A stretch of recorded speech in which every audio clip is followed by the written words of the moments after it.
Un gusto saludarles amigos y amigas. Básicamente la sesión de hoy vamos a hablar un poco de lo que es el análisis vertical y horizontal de estados financieros. Específicamente esto nos facilita la utilización de todo lo que es una metodología integral para lo que es el proceso de toma de decisiones. Vamos a enfocarnos también en lo que es el análisis del entorno, el análisis cualitativo y por último cerramos con el análisis cuantitativo. Este es el primero de varios videos en donde vamos a enfocarnos, vamos a tocar varios de estos temas que justamente sustenta lo que es el análisis vertical y horizontal de estados financieros. A partir de acá vamos a pasar a la siguiente diapositiva, en donde denotamos que el análisis integral de las empresas se sustenta en estos tres elementos que he mencionado. Primero, el análisis del entorno de la empresa, que este análisis del entorno involucra lo que es el estudio de las variables macroeconómicas, específicamente los macroprecios de la economía, lo que es el tema de las tasas de interés, las tasas inflacionarias, los diferentes índices e indicadores que son el lenguaje y sobre el cual vamos a interpretar el comportamiento de la economía. El segundo de los elementos o el segundo enfoque que hay que considerar dentro de la formulación de este análisis integral de empresa es el análisis cualitativo, el cual abarca aspectos desde quién es el gerente de la empresa, cuál es la formación que tiene, la instrucción y justamente el tipo de negocio en el cual se desarrolla la empresa. El tercer elemento a considerar es el análisis cuantitativo de la empresa. ¿Qué significa esto? Pues básicamente vamos a tener lo que son los estados financieros, que es el lenguaje de los negocios, que nos va a brindar una idea con relación al funcionamiento de la empresa, al desempeño de esa organización y de una u otra manera nos va a permitir poder realizar proyecciones con relación al comportamiento futuro de la empresa una vez que tengamos claros tanto lo que es la parte numérica junto a lo que es la parte del mercado y el tipo de estructura de negocio en el cual opera esta organización.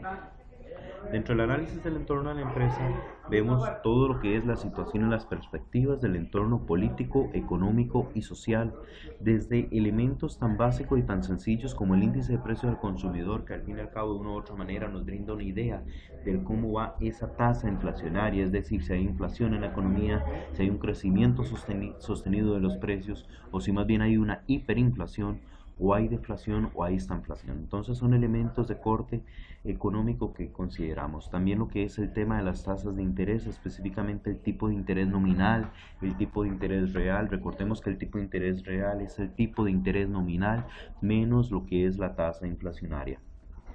El nivel de actividad económica, los diferentes, cómo está conformado cada uno de los sectores de la economía, el riesgo de crédito, es decir, esa posibilidad real de pérdida, ¿verdad?, que manejan las empresas una vez que adquieren las diferentes facilidades crediticias.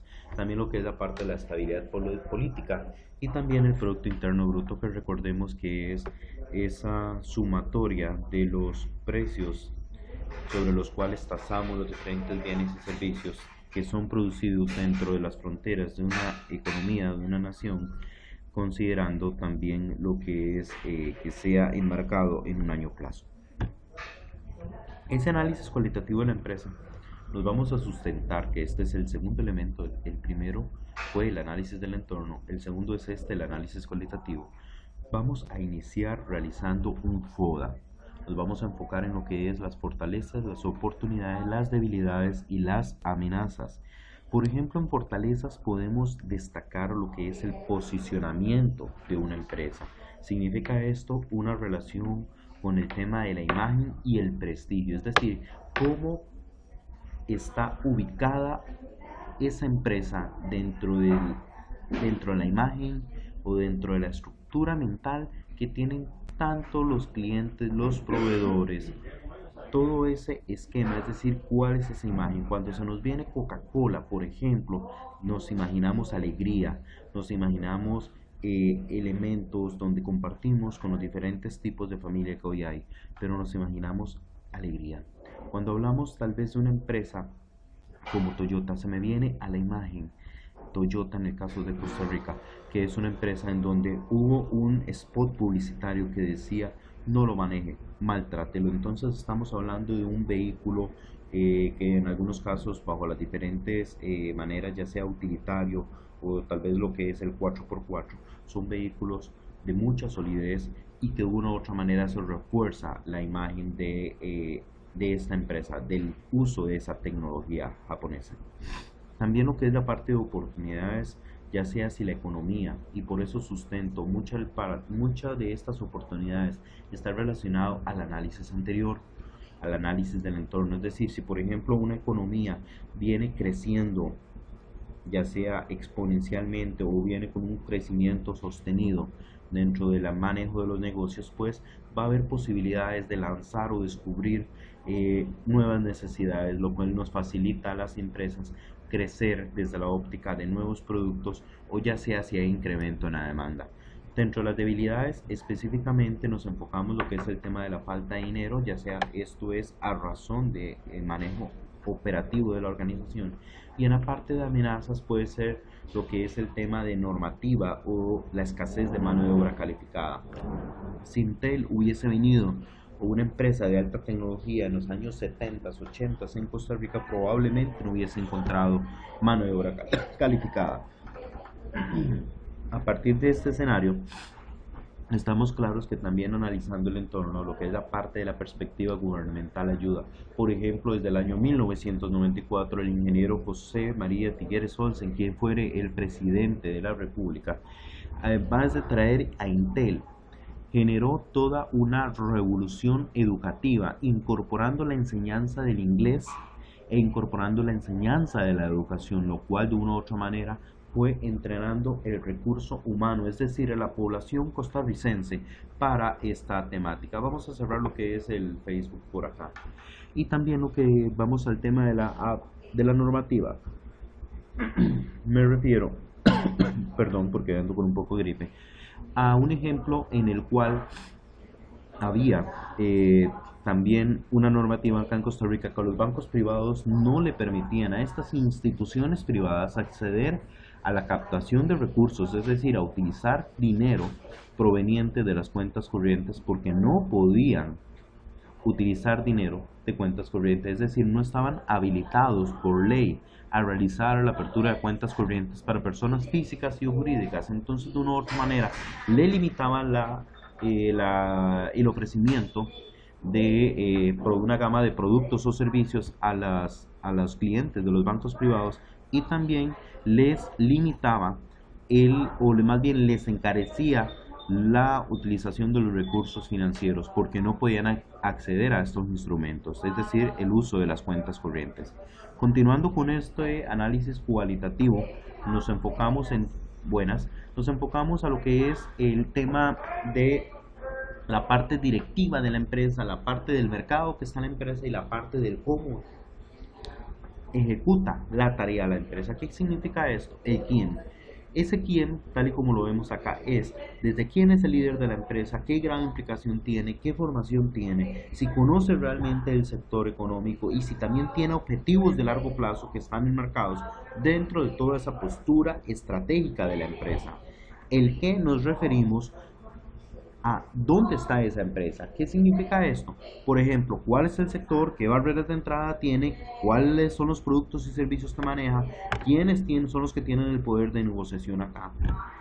Y el tercero sería el cómo, es decir, ya nos enfocamos en esa parte de procesos, esa parte de la estructura organizacional, el cómo opera una empresa a nivel operativo.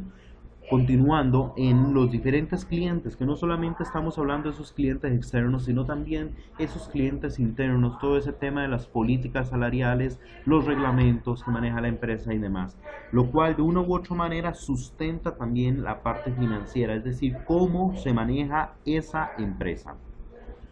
Y ahora para cerrar vamos a enfocarnos o vamos a mencionar que el análisis cuantitativo de la empresa, el análisis de números, utiliza los estados financieros que son la materia prima para ese análisis. Entonces, de esta manera, vamos a tener en consideración la normativa contable, la fiabilidad de las cuentas, es decir, si realmente esa información financiera presentada es fiable y también ajustándonos a las características de esta empresa. Nada más para repasar, los estados financieros son reportes que contienen información que nos facilitan, por ejemplo, en mi caso, que yo soy analista financiero profesional con una experiencia de más de 11 años en la materia, poder emitir una opinión profesional acerca del desempeño económico y financiero de una organización. De esta manera, por medio de una serie de pruebas que nosotros realizamos, proyecciones, que sustenta este análisis en conjunto con el conocimiento de quién es el gerente de la empresa, su expertise y todo lo que es la evolución de las variables macroeconómicas, nosotros podemos brindar una opinión y podemos facilitar informes para la toma de decisiones financieras. Entonces, nada más para efectos de su conocimiento, mi estimado estudiante, el análisis financiero es un conjunto de técnicas que aportan un mayor conocimiento de varias proyecciones a través del establecimiento de variables económicas. Entonces, por medio del diagnóstico de los balances financieros, nosotros podemos examinar objetivamente y poder tomar decisiones concerniente a los hechos referentes a una empresa. Nuestras fuentes de información primordialmente son los estados financieros de la empresa, que es el balance de situación financiera, ese estado de resultados, el estado de evolución del patrimonio neto, el estado de flujo de aplicación de fondos, el flujo de caja y la nota a los estados financieros. Por acá vamos a cerrar la primera parte del video. Muchas gracias en este momento, la verdad, por ponernos atención durante este espacio de estos 12 minutos. Un gusto, les saluda nuevamente el profe Kenneth. Gracias.